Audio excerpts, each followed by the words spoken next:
رات کی تاریکی آہستہ آہستہ گہری ہو رہی تھی۔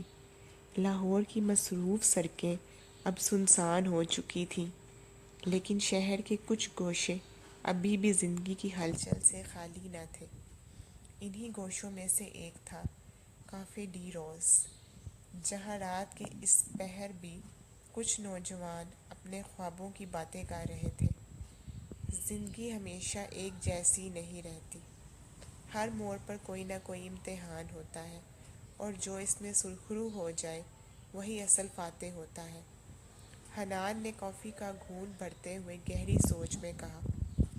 سامنے بیٹھی عنایہ نے ہلکا سا مسکرا کر اس کی بات کو سنا، لیکن اس کی آنکھوں میں الجھن واضح تھی۔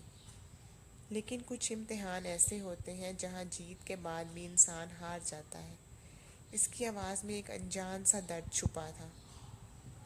حنان نے بغور اس کا چہرہ دیکھا۔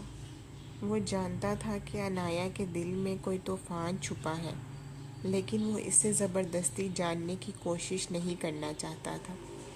عنایہ ایک ایسی لڑکی تھی جو اپنے جذبات آسانی سے کسی پر ظاہر نہیں کرتی تھی۔ وہ ہمیشہ چہرے پر مسکراہٹ سجائے رکھتی، لیکن اس کے اندر کا دکھ کوئی نہ سمجھ پاتا۔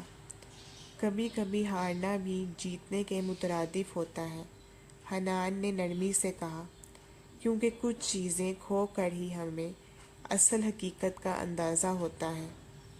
عنایہ نے سر جھکا لیا۔ اس کے دل میں کہیں نہ کہیں یہ بات اثر کر گئی تھی۔ وہ جانتی تھی کہ اس کی زندگی کا سب سے بڑا امتحان ابھی شروع ہونے والا ہے۔ عنایہ ایک امیر گھرانے کی واحد بیٹی تھی، لیکن اس کی زندگی کسی عام رئیس زادی کی طرح خوشحال نہیں تھی۔ اس کے والدین کے درمیان ہمیشہ اختلافات رہے، جن کا شکار سب سے زیادہ وہ خود ہوئی۔ پیسہ ہونے کے باوجود اس کی زندگی میں سکون ناپید تھا۔ دوسری طرف حنان ایک خوددار اور محنتی نوجوان تھا، جس نے اپنی زندگی کے ہر موڑ پر مشکلات کا سامنا کیا تھا۔ اس کی ماں نے اسے اکیلے پالا تھا، اور وہ جانتا تھا کہ زندگی میں کچھ بھی آسانی سے حاصل نہیں ہوتا۔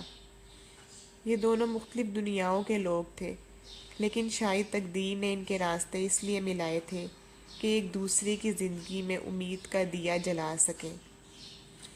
کافی ختم ہو چکی تھی، لیکن رات ابھی باقی تھی۔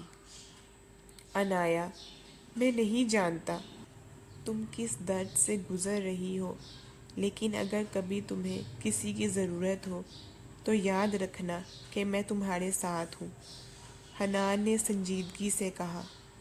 عنایہ نے حیرانی سے اس کی طرف دیکھا۔ شاید پہلی بار کسی نے اس کے درد کو بغیر پوچھے سمجھا تھا۔